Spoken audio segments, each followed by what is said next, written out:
There's an old banking phrase which says you shouldn't throw good money after bad, and it's incredibly apt.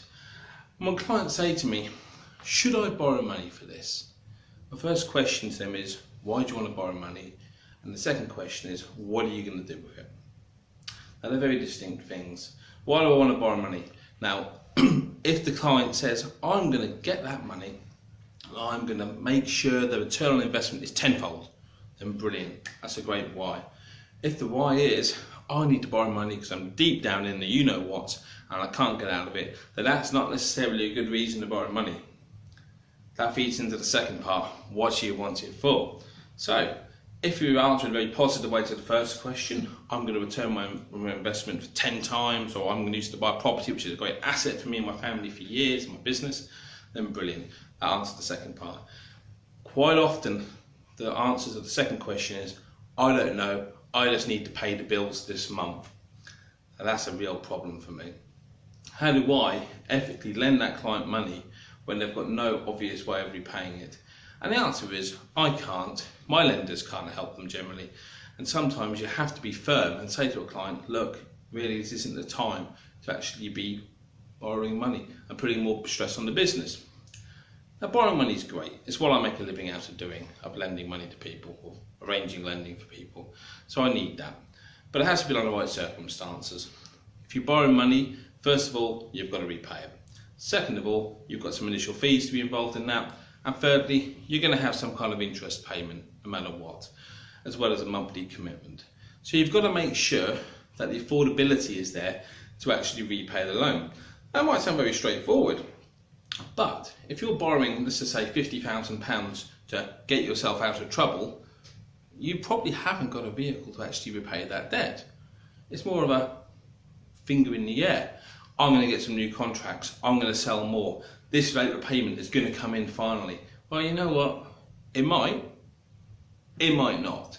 And that's a problem when it comes to demonstrating the serviceability of a debt to a lender.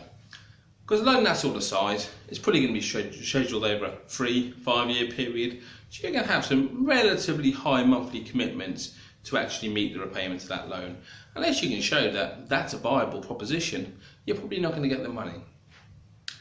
Now, I do have lenders who will lend on a, shall we say, a bit of a last resort position, assuming all the information is correct. That still require things like business plans and cash flows, whatever, but they're able to, I think we use the term, take a view on it a little bit more, and that's absolutely fine.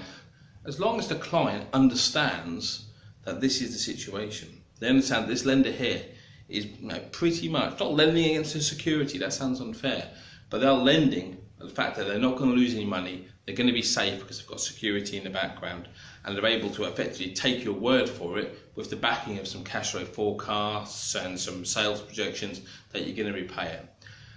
The kind of rates involved in this sort of lending do reflect the risk that the business is currently in the marketplace. You know, their risk level, their risk band or rating, if you like. And so it's not always the cheapest way of borrowing money, but it is what it is. And that's the beautiful thing about the financial service marketplace. As a client, you find your level with regard to the rates and the products that actually are available to you. I see a lot of clients who think that they should be paying 3 over base, but actually every lender in the book either says no to them or they'll do it at 5-6. Well, the reality is that's where you are in the marketplace. You're not a tier 1 customer, you're not an A-class customer. That's just the way it is. We want to move you to that stage, but that can take time. And sometimes customers don't want to hear that. So the key thing to do with borrowing money is using it for leverage. So if you can take that £50,000 and turn it into £100,000 worth of business, then absolutely brilliant. You should be borrowing that money. You should be paying the 10 grand worth of interest over 5 years, whatever it may be, and you should be taking that commitment on. If you can't, then you shouldn't be doing it. Use your own money, borrow from family, friends, or you know what, just don't do it. I'm James Battles. Thank you very much.